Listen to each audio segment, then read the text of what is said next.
নমস্কার বন্ধুরা, আজ আমি একটা পালং শাকের রেসিপি শেয়ার করব। তার জন্য কি কি উপকরণ লাগবে সেটা আগে দেখে নিই। এখানে বাঁধাকপি নিয়েছি, বেগুন আছে, সিম আছে, বড়ি আছে, মূলো আছে, আছে চিংড়ি মাছ, পালং শাক আর কিছু মশলা নিয়েছি। এখানে ধনে, জিরে, হলুদ, নুন, চিনি আর 5 ফোড়ন। চলো দেখি এবার কিভাবে বানাই।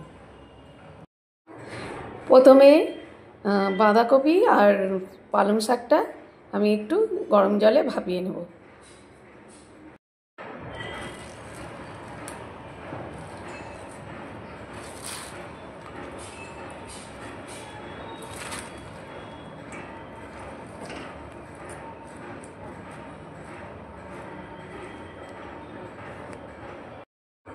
এবার আমি সিদ্ধ পালং শাকটা আমি ঢেলে নেব।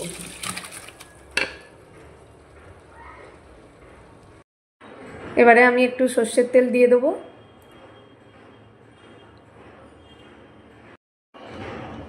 সর্ষের তেলটা একটু গরম হোক।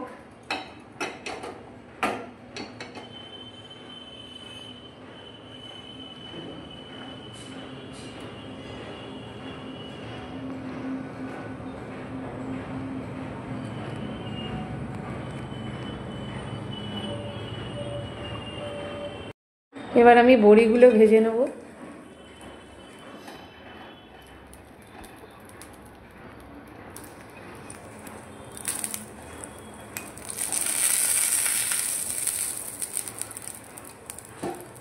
এদিকে চিংড়ি মাছগুলো একটু ভেজে নেব।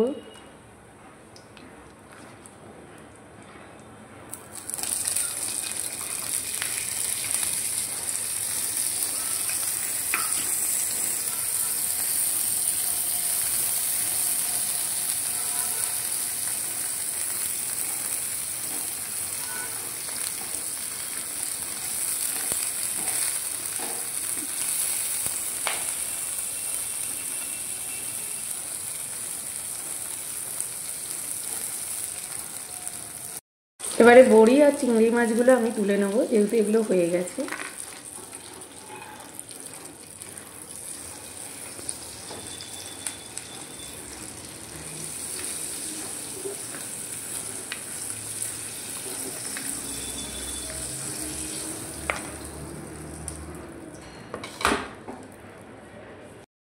বন্ধুরা, তেলেতে আমি 5 ফোড়ন আর শুকনো লঙ্কা ফোড়ন দিয়েছি। এবার সব সবজিগুলো দিয়ে দেবো।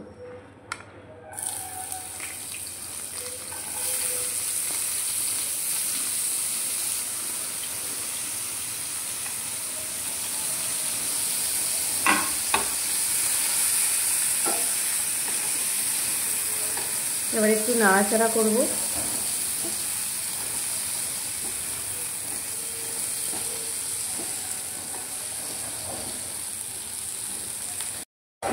সবজিটা যখন ভাজা ভাজা হয়ে যাবে তখন একটু এখানে আদা বাটা দিয়ে দেবো।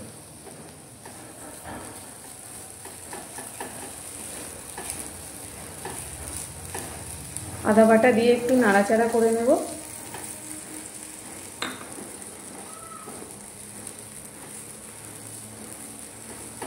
এবার সব মশলাগুলো একে একে এই মশলাগুলো সব ঢেলে দেবো।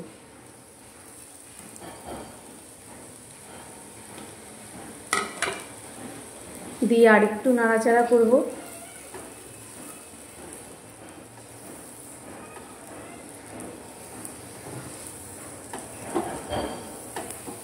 একটু জল দিয়ে দেবো।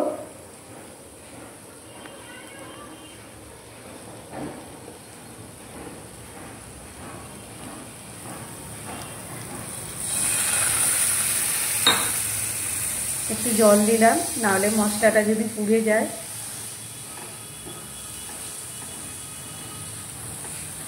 মশলাটা যখন কষা হয়েছে তখন এবার বড়ি আর চিংড়ি মাছগুলো দিয়ে দেবো।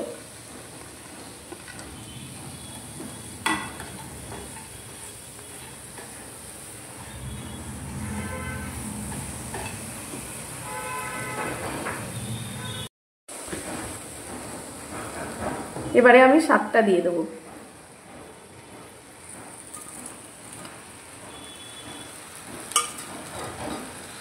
আর মশলাটা যে যার পরিমাণ মতো দেবেন।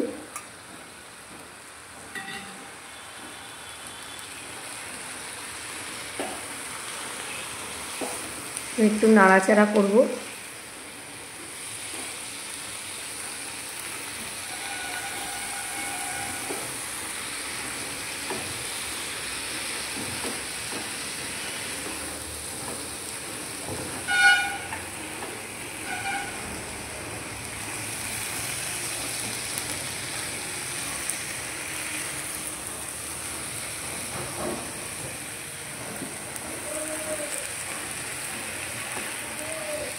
একটু নাড়াচাড়া করে জল দিয়ে দেবো।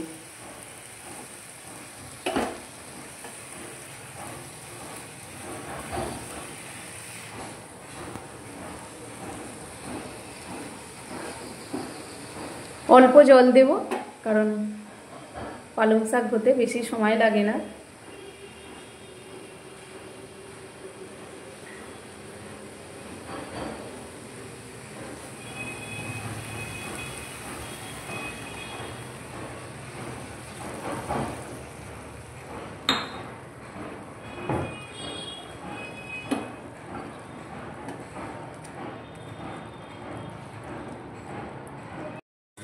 বন্ধুরা, অলমোস্ট আমার শাক রেডি হয়ে গেছে।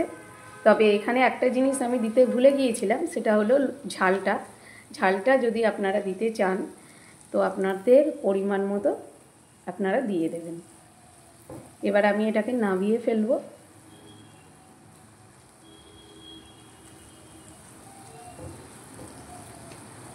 আশা করব এই রেসিপিটা আপনাদের খুব ভালোই লাগবে। অবশ্যই আপনারা একবার বাড়িতে ট্রাই করে দেখবেন, আর একটা লাইক দিয়ে দেবেন।